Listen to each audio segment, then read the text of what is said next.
Alors cette dénomination est récente, si je puis dire, parce qu'elle date de 1957, elle ne date pas de l'origine de l'Académie. Et à l'époque, il y avait un grand mouvement d'indépendance.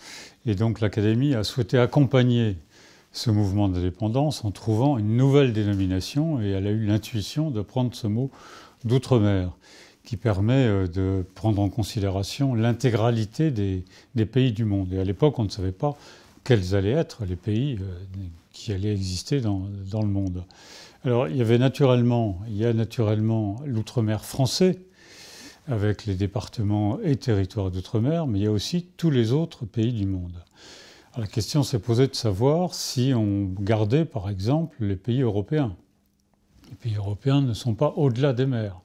Et finalement, progressivement, on s'est également intéressé, ce qui est normal, aux pays européens.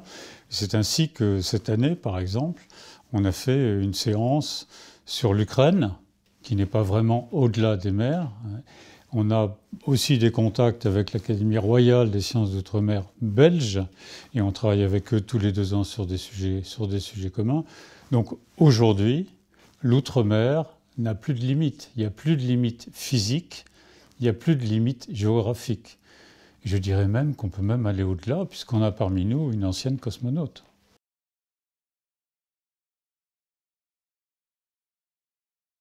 L'Académie des sciences d'outre-mer, en fait, s'est intéressée à la mondialisation avant tout le monde. À l'époque, on ne parlait pas de ce mot-là.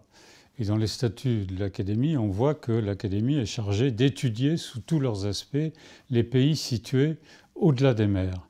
Ce qui fait un programme immense, parce qu'on le prend sous tous ses aspects, notamment scientifiques.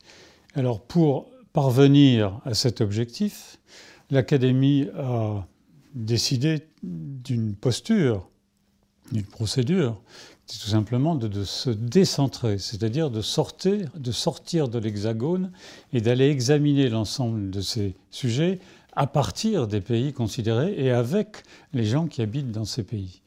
Et puis, deuxièmement, elle a mis en place des moyens. Et les moyens de communication ou de transmission de son savoir, c'est principalement les séances, qui ont lieu 2 ou 3 fois par mois.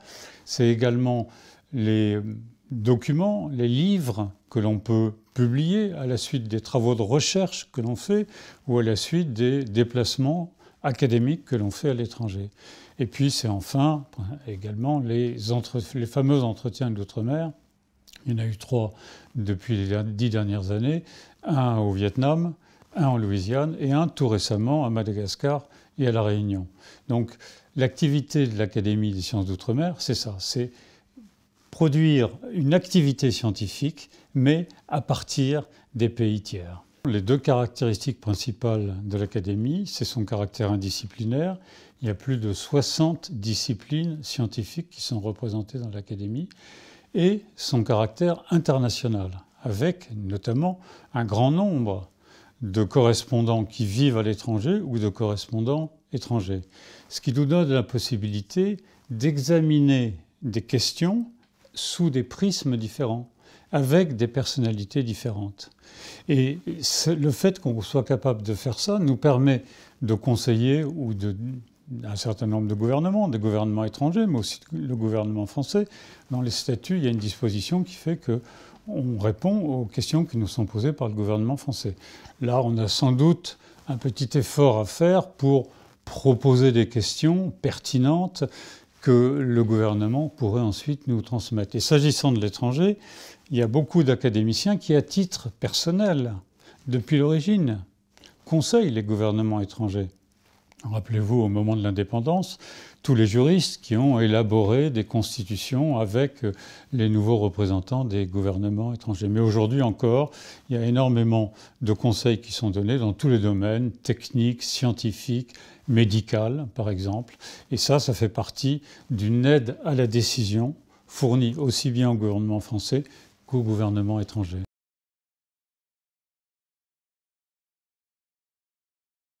Bien entendu, on peut être saisi par d'autres gouvernements et notre objectif, c'est aussi de monter des partenariats avec des institutions qui sont voisines des nôtres, soit parce qu'elles partagent les mêmes objectifs, soit parce qu'elles évoluent dans le monde académique ou dans le monde universitaire, par exemple. Et même dans le monde industrielle ou économique. Et il faut y réfléchir. Et on a créé à cet effet un dispositif tout à fait particulier qui s'appelle le Fonds de dotation Sciences Dev et qui est destiné à créer des partenariats et à monter des projets avec des tiers qui financent et qui participent au projet avec nous.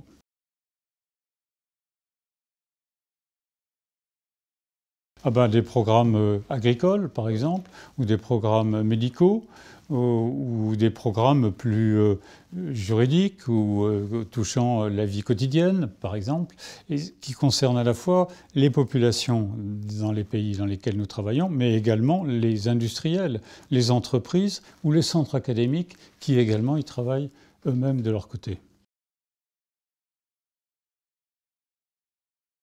On a 5 objectifs aujourd'hui. Le premier objectif, c'est de développer la bibliothèque. On a une bibliothèque absolument magnifique. C'est la plus grande bibliothèque en France chargée de l'outre-mer. 100 000 livres et de documents, des documents uniques sur lesquels nous continuons de travailler et de faire des recherches. Donc il faut améliorer son accessibilité et peut-être faire un petit peu d'électronique pour faciliter l'accès à distance. Ça, c'est le premier objectif. Le deuxième objectif, c'est améliorer et continuer les travaux de recherche. Ça, on peut le faire de 2 manières. La première manière, c'est en accueillant des chercheurs, notamment étrangers, et on a fait des travaux dans cet immeuble pour leur permettre de venir et de travailler durablement dans de bonnes conditions. Et la deuxième manière, c'est évidemment d'utiliser le fonds de dotation Sciences Dev dont je parlais tout à l'heure. Troisième objectif, c'est modifier, améliorer, élargir notre système de séances. Pour l'instant, on a des séances qui sont un peu conditionnées, limitées par nos capacités d'accueil. Là, on va pouvoir les améliorer encore et travailler sur la façon dont on développe nos idées, dont on rend compte des travaux qu'on fait, notamment en améliorant les débats, en développant ce mode de transmission qui est quand même plus courant aujourd'hui que des chaires ex cathedra. Quatrième objectif, c'est la communication de l'académie. Là aussi, on a commencé à améliorer notre communication, mais il faut aussi la développer en utilisant évidemment les moyens modernes de communication et en multipliant notre communication vis-à-vis des publics qui nous suivent et vers lesquels nous souhaitons communiquer. Et puis, dernier objectif, c'est multiplier les entretiens d'outre-mer. On a pris un engagement à cet égard avec le ministère, qui est notre ministère de tutelle, le ministère de l'Enseignement supérieur et de la Recherche, un engagement sur 5 ans de développer ces entretiens de l'outre-mer, notamment dans l'outre-mer français, comme on l'a fait tout récemment à La Réunion. Donc je dirais que, globalement, en conclusion, l'Académie a une certaine longévité. On peut quand même être fier de fêter ce centenaire. Il n'y a pas beaucoup d'institutions qui... Et pourquoi est-ce qu'elle a duré aussi longtemps? Parce qu'elle s'est adaptée. Elle a réussi à être de son temps, alors que le monde a complètement changé en 100 ans. Il n'a plus rien à voir avec celui qui existait à la fin de la Première Guerre mondiale. Et donc le vœu qu'on peut former, c'est qu'elle continue à s'adapter, qu'elle reste elle-même fidèle à ses valeurs, liberté et structuration dans les travaux scientifiques, et qu'elle se développe en continuant de s'adapter pour parvenir à un deuxième centenaire. Mais le message que je veux leur laisser, c'est que c'est eux les futurs académiciens, et que s'ils veulent un jour participer à nos travaux, il faut qu'ils s'y intéressent dès maintenant. Et c'est à nous aussi de faire un effort pour se rapprocher d'eux, pour les inviter et pour trouver des thèmes qui correspondent à leurs préoccupations d'aujourd'hui. Et elles sont évidemment très particulières et très différentes des générations qui les ont précédées.